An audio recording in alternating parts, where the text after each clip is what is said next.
Marcus Thompson had built his reputation on fear. At 28 years old, he stood 6 feet 2 inches tall with broad shoulders and fists that had settled more arguments than words ever could. The streets of downtown London knew him well, and most people crossed to the other side when they saw his familiar swagger approaching. On this particular Tuesday morning in September, Marcus woke up in his cramped apartment above the corner shop with a headache pounding behind his eyes. The empty bottles scattered across his coffee table told the story of another night spent drowning his frustrations in cheap alcohol. His girlfriend Sarah had left him 3 weeks ago, taking their 2-year-old daughter Emma with her. The eviction notice taped to his door served as a constant reminder that his world was falling apart. Marcus stumbled to the bathroom and splashed cold water on his face, staring at his reflection in the cracked mirror. His dark hair was disheveled, stubble covered his jaw, and his brown eyes held the same anger that had been burning inside him for months. Everyone else seemed to have their lives together while his spiraled out of control. It wasn't fair, and someone needed to pay for his misery. After throwing on his usual uniform of ripped jeans, scuffed boots, and a black leather jacket, Marcus headed out into the busy streets. The morning commuters hurried past him, their faces buried in phones or newspapers, completely absorbed in their own little worlds. He felt invisible among them, just another face in the crowd, and that invisibility made his anger burn even hotter. Marcus had discovered long ago that intimidating people gave him a temporary sense of power and control. When someone cowered before him or handed over their wallet without a fight, it filled the empty space inside him where self-worth should have been. He told himself he was just taking what life owed him, that these people with their fancy clothes and comfortable lives deserved to share some of his pain. His first target of the day was an elderly man waiting at the bus stop, clutching a worn leather briefcase. Marcus approached with his practiced menacing glare, but before he could say anything, a police car rounded the corner. The officer behind the wheel made eye contact with Marcus, who quickly looked away and continued walking. He wasn't stupid enough to try anything with the authorities watching. Frustration building, Marcus wandered through the streets looking for an opportunity. He passed by expensive shops with security cameras, busy intersections with too many witnesses, and crowded areas where his victims might call for help. Everything felt wrong, like the universe was conspiring against him having even this small outlet for his rage. Near Westminster Bridge, Marcus noticed the increased security presence. Police officers stood at regular intervals, their radios crackling with constant chatter. Barriers had been set up along certain sections of the sidewalk, and official-looking vehicles were parked in strategic locations. He overheard fragments of conversations about some kind of ceremonial event happening later that day. The heightened security should have been a warning to stay away, but Marcus's judgment was clouded by alcohol withdrawal and mounting desperation. His hands shook slightly as he lit a cigarette, the nicotine providing only momentary relief from the anxiety gnawing at his stomach. He needed money for rent, for food, for more alcohol to numb the pain. Most importantly, he needed to feel like he had some control over his life. As Marcus continued walking, he found himself near the entrance to one of the government buildings. Tourists gathered behind the barriers, cameras ready to capture whatever ceremony they were waiting to witness. Their expensive equipment and designer clothes marked them as perfect targets, but the heavy security presence made any approach impossible. That's when Marcus first saw him. Standing at attention near one of the ornate gates was a figure that seemed to step straight out of a history book. The man wore the distinctive red tunic, tall black bearskin hat, and polished black boots of the Queen's Guard. His rifle was held perfectly vertical, and his posture was so rigid he might as well have been carved from stone. Marcus had seen the guards before during previous visits to this part of London, but he never paid them much attention. Today, however, something about the guards' perfect composure irritated him. Here was someone who represented everything Marcus wasn't: disciplined, respected, part of something larger than himself. The guard stood there in his pristine uniform, probably earning a decent wage, with a secure future, and the admiration of tourists who lined up to take pictures with him. The guard appeared to be in his mid-20s, with a lean but muscular build that was evident even beneath his ceremonial uniform. His face was completely expressionless, staring straight ahead as if Marcus and everyone else around him simply didn't exist. This blank, professional indifference struck Marcus as arrogance, as if the guard thought he was better than everyone else. Marcus lingered nearby, smoking his cigarette and watching the guard's unwavering stance. Tourists approached to take selfies, and the guard maintained his position without acknowledging them. Children pointed and whispered, trying to get him to smile or react, but he remained motionless as a statue. The more Marcus watched, the more the guard's composure seemed like a personal insult. In Marcus's twisted logic, the guard represented everything wrong with society. Here was someone who probably grew up with opportunities Marcus never had, someone who'd been given respect and authority while Marcus had to fight for scraps. The guard's discipline and professionalism weren't admirable qualities but symbols of a system that had left Marcus behind. As the morning progressed, more tourists gathered, and the guard remained at his post without showing any signs of fatigue or discomfort. Marcus finished his cigarette and lit another, his agitation growing with each passing minute. The alcohol was wearing off, leaving him with raw nerves and a desperate need to assert himself somehow. Marcus began to formulate a plan, though calling it a plan was generous. It was more like an impulse dressed up with just enough thought to seem reasonable to his impaired judgment. He would approach the guard, maybe push him around a little, show these fancy tourists that their precious royal protector wasn't so tough after all. In Marcus's mind, humiliating the guard would be like striking back at everyone who had ever looked down on him. The fact that assaulting a royal guard was a serious criminal offense didn't occur to Marcus, or if it did, he pushed the thought aside. His need for immediate gratification and release from his emotional pain overrode any consideration of consequences. He'd spent so many years acting on impulse that thinking ahead had become a foreign concept. Marcus walked closer to the guard's position, studying his target more carefully. The guard was definitely younger than Marcus, and while he looked fit, Marcus figured his own street fighting experience would give him an advantage. The rifle was obviously just for show. Surely the guard wouldn't actually use it on someone in broad daylight with dozens of witnesses around. What Marcus failed to understand was that he was looking at Guardsman James Mitchell, a 24-year-old soldier who had completed some of the most rigorous military training in the world. James had served 2 tours in Afghanistan before being selected for ceremonial duties, and his calm exterior masked years of combat experience and specialized training that Marcus couldn't even imagine. James had noticed Marcus lingering nearby, of course. Part of his training involved maintaining awareness of his surroundings even while appearing to stare straight ahead. He'd observed Marcus's agitated behavior, the way he kept glancing around and smoking cigarette after cigarette. James had seen enough troubled individuals to recognize the signs of someone looking for trouble. But James remained focused on his duty.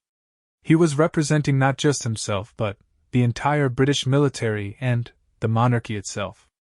Tourists from around the world had come to see the famous guards, and maintaining dignity and discipline was paramount. Whatever this angry-looking man was planning, James would handle it with the professionalism that had been drilled into him through years of training.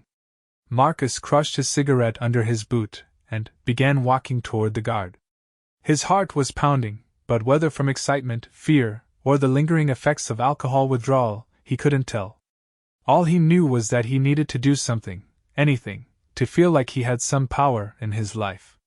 The tourists with their cameras had no idea they were about to witness something far more dramatic than a simple changing of the guard.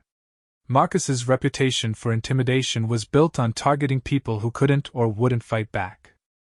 He was about to discover what happened when someone like him encountered a trained professional who had sworn an oath to protect and serve, regardless of personal cost. As Marcus closed the distance between himself and Guardsman Mitchell, either man could have predicted how dramatically their lives were about to change. Marcus thought he was approaching just another stuck-up authority figure who needed to be taken down a peg. James saw a potential threat that would need to be neutralized quickly and efficiently. The morning sun cast long shadows across the courtyard as Marcus took his final steps toward a confrontation that would teach him a lesson he'd never forget. His swagger was confident, his fists were clenched, and his mind was made up. He had no idea he was about to meet his match in the most humiliating way possible. The tourists continued taking pictures, completely unaware that they were about to capture something extraordinary. Marcus approached the royal guard with the same intimidating stride that had served him well on the streets. His leather jacket creaked with each step, and he rolled his shoulders back in a show of dominance that usually made his victims shrink away in fear. But Guardsman James Mitchell wasn't like Marcus's usual targets. He remained perfectly still, his eyes focused on the horizon, giving no indication that he was aware of Marcus's approach. This lack of reaction only fueled Marcus's anger. In his world, respect came through fear, and fear came through intimidation. When someone didn't show the proper deference to his reputation, it was a challenge that demanded an immediate response. Marcus had built his entire identity around being the toughest guy in any room, and this guard's indifference felt like a personal insult. "Hey, tin soldier!" Marcus called out when he was still several feet away, loud enough for the nearby tourists to hear.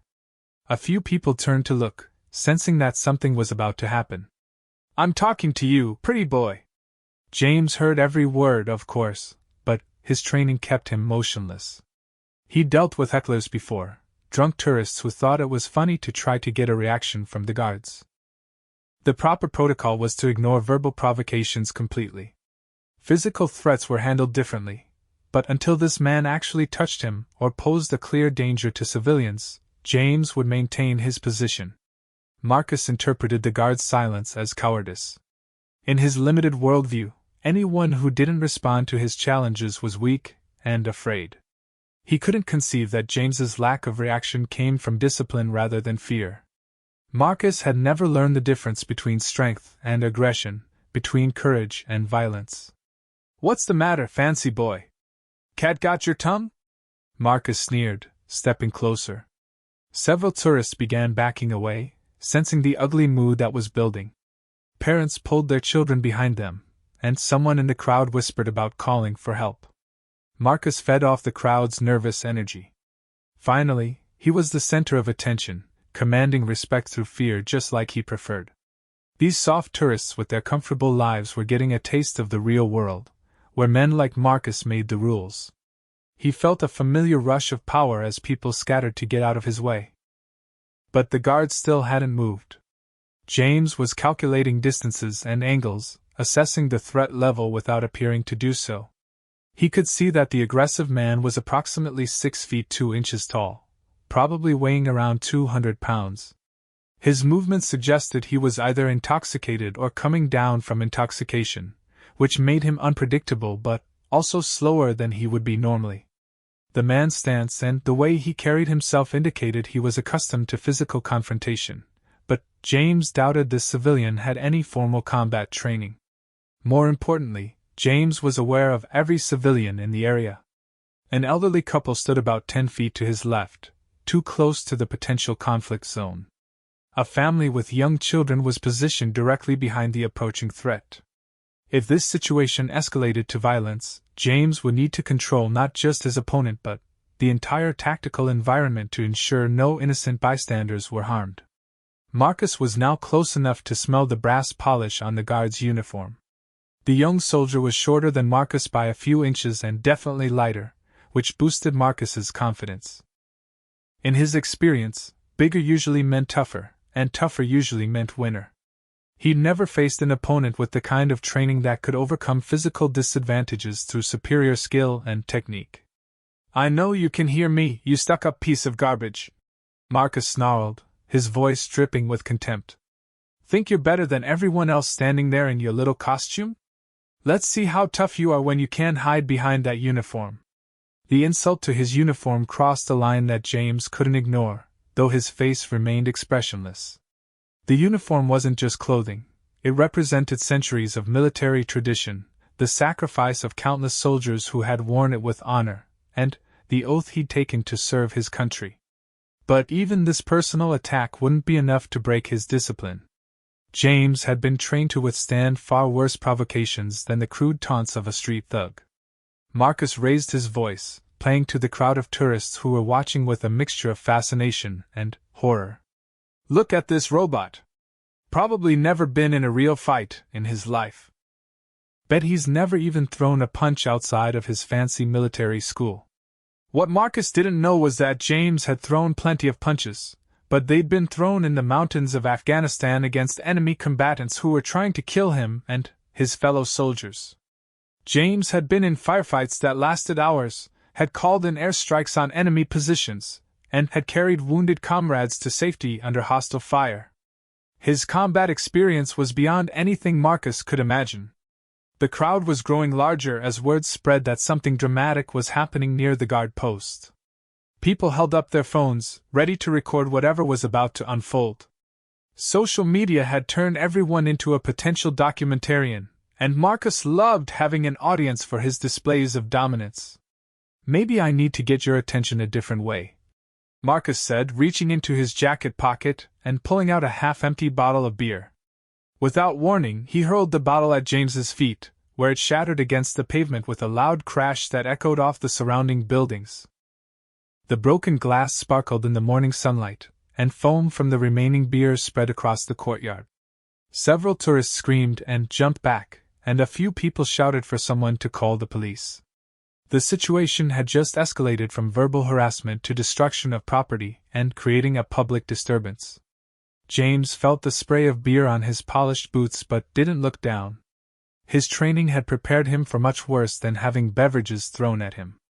During riot control exercises, he'd stood firm while having rocks, bottles, and worse hurled in his direction. A single beer bottle wasn't going to break his composure. But Marcus interpreted the guard's continued stillness as proof that he was dealing with a coward. In his mind, any real man would have reacted to having a bottle thrown at him. The fact that this soldier could stand there and take such disrespect only confirmed Marcus's belief that the uniform was just for show. "Still nothing?" Marcus laughed, a harsh sound with no humor in it. "What kind of man lets someone throw a bottle at his feet and just stands there?" "You're pathetic." Marcus began circling the guard like a predator stalking prey, looking for any sign of weakness or fear. He'd perfected this intimidation tactic over years of bullying, using his physical presence and aggressive posturing to break down his victims mentally before the physical assault began. Most people cracked under this kind of pressure, either backing down or lashing out in anger that made them sloppy and easy to defeat. James tracked Marcus's movement with his peripheral vision while maintaining his forward gaze. He was like a coiled spring, ready to react instantly if the threat level increased. His body appeared relaxed and motionless, but every muscle was prepared for immediate action. This kind of controlled readiness was the result of thousands of hours of training and real combat experience. The crowd had formed a loose circle around the confrontation, everyone keeping what they hoped was a safe distance while still being able to see and record what was happening. Murmurs rippled through the group as people speculated about what the angry man was planning to do and whether the guard would finally react. Marcus was feeding off the attention and the sense that he was in control of the situation. He'd successfully intimidated an authority figure in front of dozens of witnesses, proving his dominance and power. All that remained was to deliver the final humiliation that would cement his victory and give him the satisfaction he craved. "Last chance, tin soldier," Marcus growled, stopping directly in front of James and staring into his eyes. "Apologize for disrespecting me, and maybe I'll let you keep standing there playing dress-up. Otherwise, I'm going to show everyone what happens to people who think they're too good to answer when Marcus Thompson talks to them." For the first time, James looked directly at Marcus. Their eyes met for just a moment, and Marcus saw something there that should have warned him off. It wasn't fear or anger or confusion. It was the calm, steady gaze of someone who had looked death in the face and hadn't blinked. It was the look of a professional warrior who was assessing a threat and preparing to neutralize it. But Marcus was too caught up in his own ego to recognize the danger signs. He interpreted James's direct eye contact as a challenge, a sign that the guard was finally going to crack under pressure. Marcus's adrenaline surged as he prepared to deliver the physical confrontation that would cap off his public humiliation of this representative of authority. "That's more like it," Marcus sneered, clenching his fists. "Now we're getting somewhere. You ready to find out what a real fight looks like, pretty boy? James returned his gaze to the horizon, having gathered all the intelligence he needed from that brief moment of eye contact. He now knew exactly what kind of person he was dealing with. A bully who was used to picking on easy targets, someone whose aggression came from desperation rather than genuine strength. James had seen plenty of men like Marcus during his military service, individuals who confused violence with power and intimidation with respect. The morning sun climbed higher, casting shorter shadows across the courtyard where this confrontation was building toward its inevitable conclusion. Marcus had committed himself to a course of action that his pride wouldn't let him back down from, while James remained ready to do his duty regardless of personal cost. Neither the bully nor the guard could have predicted exactly how this encounter would end, but the stage was set for a lesson in the difference between a man who fights because he wants to and a man who fights because he has to. Marcus was about to discover that real strength doesn't come from intimidating the weak, but from the discipline to remain calm under pressure, and the skill to handle any threat that presents itself. The tourists continued recording, completely unaware that they were about to witness a masterclass in professional military training meeting street-level aggression. The result would be swift, decisive, and absolutely unforgettable for everyone present. The tension in the courtyard had reached a breaking point. Marcus Thompson stood face to face with Guardsman James Mitchell, his fists clenched, and his breathing heavy with anticipation. The crowd of tourists had grown larger, with dozens of people now watching and recording what they assumed would be either a complete embarrassment of the stoic guard or a swift arrest by nearby police officers. Marcus had pushed the situation as far as it could go with words and intimidation. His reputation on the streets was built on knowing exactly when to escalate from threats to action, and that moment had arrived. He'd successfully drawn attention to himself, humiliated what he saw as a symbol of authority, and now he needed to deliver the physical domination that would complete his victory. You had your chance to back down, Marcus announced loudly, making sure everyone in the crowd could hear him. Now you're going to learn what happens when you disrespect Marcus Thompson. James maintained his perfect posture, rifle held at attention, eyes focused on the horizon. But every fiber of his being was alert and ready. His breathing remained calm and controlled, his heart rate steady despite the adrenaline beginning to flow through his system. This was exactly the kind of situation his years of training had prepared him for. The first rule of engagement that had been drilled into James during his military service was to use the minimum force necessary to neutralize a threat. Escalation was always a last resort, used only when all other options had been exhausted. Even now, faced with an obviously aggressive civilian, James hoped the man would come to his senses and walk away before anyone got hurt. Marcus drew back his right fist, loading up for what he intended to be a devastating haymaker that would knock the guard unconscious in front of all these witnesses. In his mind, he could already see the viral video that would make him famous, the street tough who knocked out a royal guard with one punch. It would be the ultimate validation of everything he believed about himself and his place in the world. But as Marcus began to throw his punch, several things happened simultaneously that would change the trajectory of his life forever. First, James moved. The transformation from statue-like stillness to fluid motion was so sudden and complete that several people in the crowd gasped in surprise. One moment James appeared to be an ornamental figure, the next he was a highly trained soldier responding to a direct threat with precision and skill that spoke to years of intensive preparation. James's movement wasn't random or panicked. Every action was calculated, purposeful, and executed with the kind of muscle memory that only came from countless hours of practice. As Marcus's fist came toward his face, James performed a textbook defensive maneuver that redirected the attack while simultaneously putting himself in position to control his attacker. Marcus's punch, which he'd expected to land solidly on the guard's jaw, instead hit nothing but air. The sudden absence of his intended target threw him off balance, and he stumbled forward just as James stepped to the side and slightly behind him. Marcus found himself in the worst possible position, overextended, off balance, and completely exposed to a counterattack. James grabbed Marcus's extended right arm with both hands, using the bully's own momentum against him. This wasn't a street fighting move or something learned from watching action movies. It was a combat technique refined through centuries of military development and perfected through James's own extensive training and real-world experience. With Marcus off balance and his arm controlled, James applied a joint lock that immediately sent shooting pain through his attacker's shoulder and elbow. Marcus had never experienced anything like it. All his street fighting experience had involved trading punches and trying to overpower opponents through brute force. This was something entirely different, technical, precise, and utterly effective. "What the hell?" Marcus shouted, his voice cracking with pain and confusion. He tried to pull away from James's grip, but the attempt only increased the pressure on his joints and made the pain worse. For the first time in years, Marcus found himself completely helpless in a physical confrontation.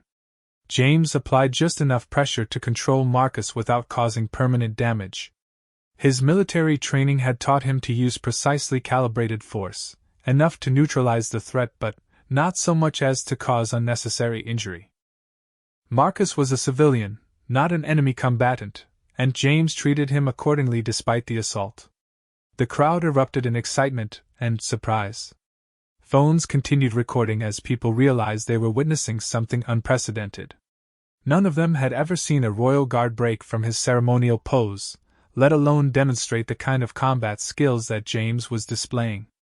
The contrast between his perfectly pressed uniform and his obviously lethal capabilities was striking and memorable. Marcus struggled against the joint lock, his face reddening with effort and embarrassment. Nothing he tried worked.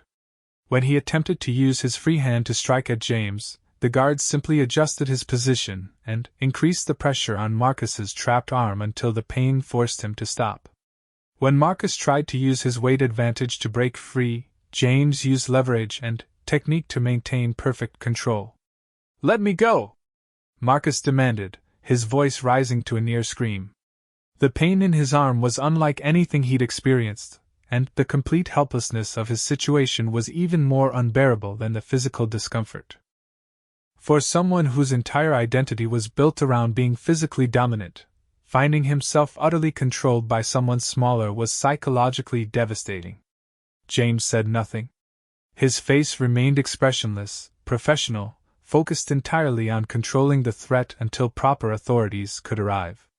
He felt no satisfaction from Marcus's pain or humiliation, only the calm determination to do his duty and protect the civilians who were watching.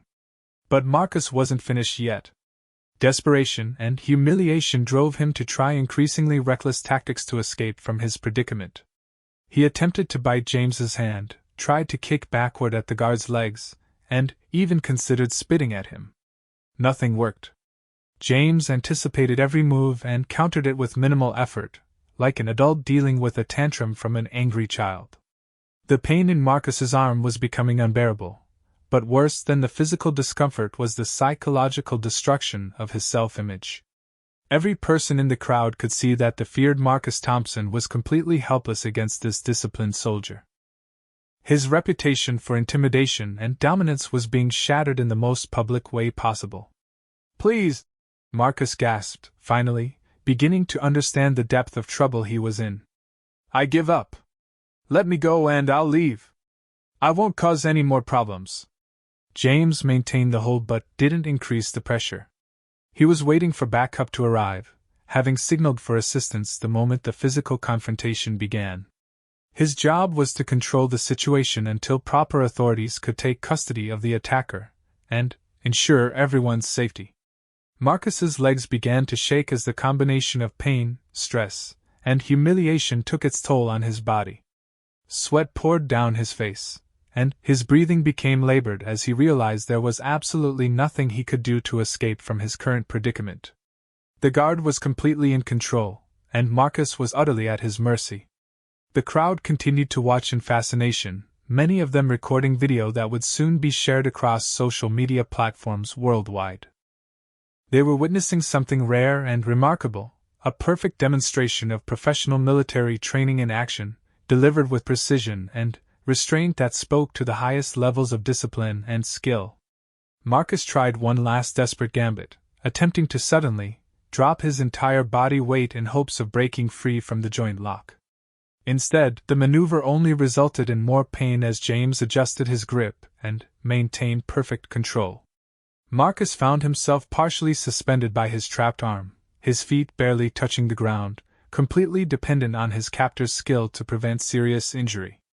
"Stop fighting," James finally spoke, his voice calm and authoritative. "You're only making this harder on yourself." It was the first time Marcus had heard the guard speak, and the complete lack of emotion or vindictiveness in his tone was somehow more intimidating than any threat could have been. James wasn't angry or excited about overpowering his attacker. He was simply doing his job with professional competence, treating Marcus like any other problem that needed to be solved efficiently and safely. Marcus finally stopped struggling, partly because of the pain but mostly because he'd run out of options. Every technique he'd learned in years of street fighting had proven useless against someone with proper training and discipline. He was forced to accept that he was completely outclassed and at the mercy of someone he'd foolishly assumed would be an easy target. The sound of approaching sirens began to echo through the courtyard as police units responded to the disturbance. James had successfully controlled the situation and protected all the civilians present, exactly as his training had prepared him to do.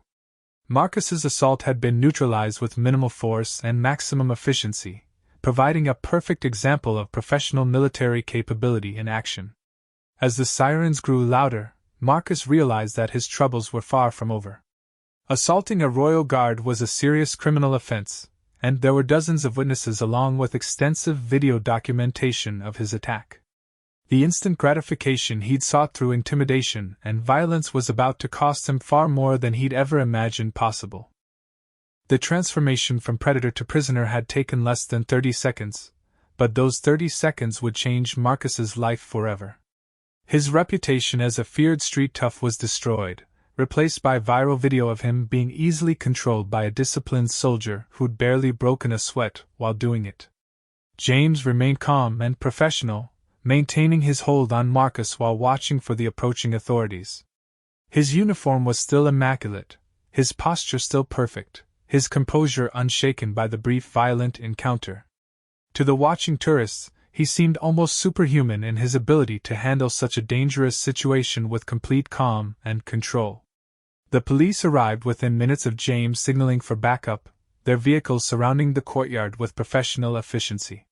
6 officers emerged from 3 patrol cars, all of them familiar with protocols for incidents involving the Royal Guards. They'd been briefed on Guardsman Mitchell's military record and knew they were dealing with a highly trained professional who would have handled the situation appropriately. Chief Inspector Sarah Williams took charge of the scene immediately. She'd been working this beat for 15 years and had seen every type of incident imaginable involving tourists and the ceremonial guards. However, she'd never witnessed a civilian actually assault a guard, let alone seen one of the guards demonstrate their combat capabilities in such a dramatic fashion.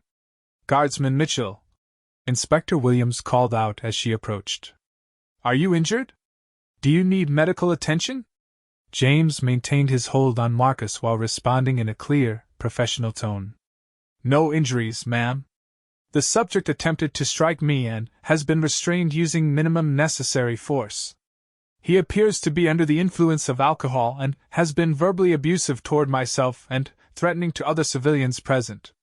Marcus tried to speak, but the pain in his arm and shoulder made it difficult to form coherent words. The reality of his situation was beginning to sink in as he saw the serious expressions on the police officers' faces. This wasn't going to be a simple matter of getting a warning and being sent on his way. He had committed a serious crime in front of dozens of witnesses, all of whom had recorded his assault on their mobile phones. Inspector Williams examined the scene, noting the broken glass from the beer bottle Marcus had thrown and the positioning of the various witnesses. Several tourists approached her immediately, eager to provide statements and show their video recordings of the incident. The evidence against Marcus would be overwhelming and completely undeniable. "Sir, I'm going to need you to stop resisting and cooperate with us." Inspector Williams addressed Marcus directly. "You're under arrest for assault on a royal guard, disorderly conduct, and destruction of property. Guardsman Mitchell is going to release you, and my officers are going to place you in custody. Any further resistance will only make your situation worse." James slowly released the joint lock, maintaining control until two officers could move in to handcuff Marcus.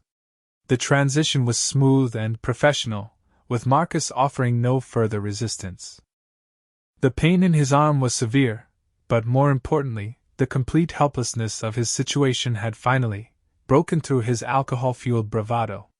As the handcuffs clicked into place, Marcus felt the last of his false confidence drain away. His hands were shaking now, not from alcohol withdrawal but from the crushing realization of what he'd done and what it would cost him. Assaulting a member of the Royal Guard wasn't just a simple assault charge. It was an attack on a symbol of the monarchy itself, carrying penalties far more severe than anything he'd faced during his previous run-ins with the law. The crowd of tourists continued to watch as Marcus was searched and read his rights.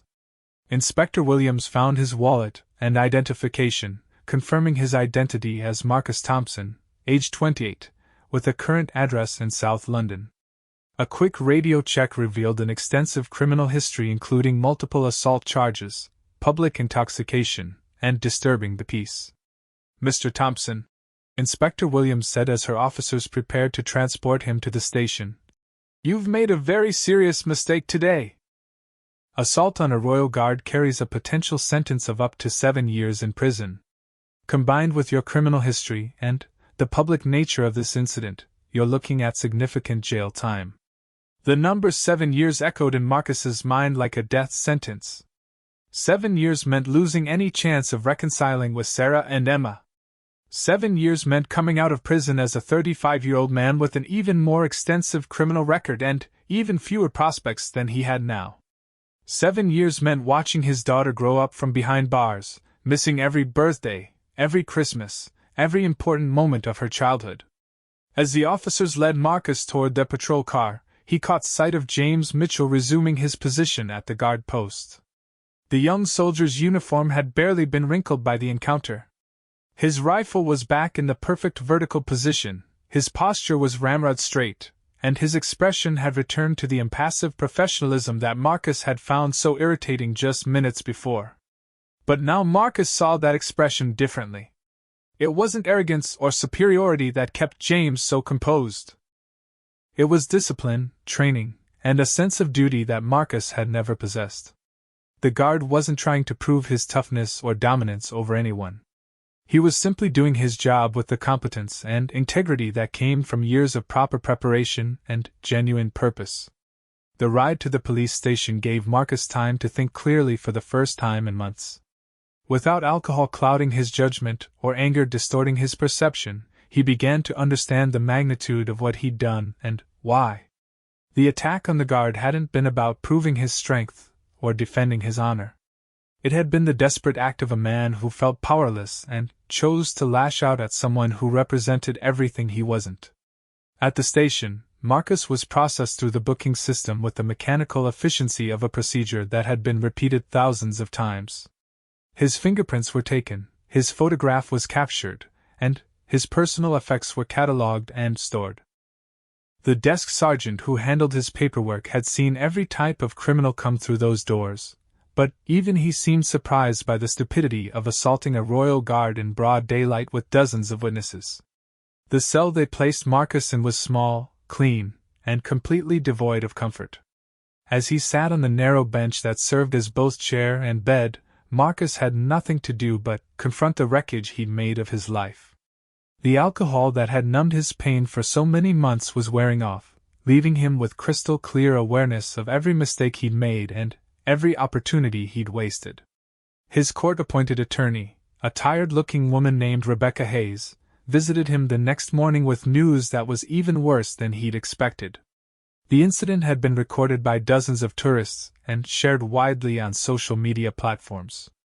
Videos of Marcus being easily controlled by the Royal Guard had gone viral, with millions of views and thousands of comments mocking his humiliating defeat. "Mr. Thompson," Attorney Hayes explained, "the Crown Prosecution Service is treating this as a very serious matter. Not only do they have overwhelming evidence of your assault on Guardsman Mitchell, but the public nature of the incident, and the extensive media coverage mean they're going to prosecute this to the full extent of the law. Marcus learned that his case had attracted international attention. News outlets from around the world had picked up the story of the street tough who'd picked a fight with a royal guard and suffered instant, humiliating defeat. The video of James controlling him with professional efficiency had been viewed millions of times, often accompanied by commentary about the difference between genuine strength and mere aggression. The legal proceedings moved forward with inevitable momentum.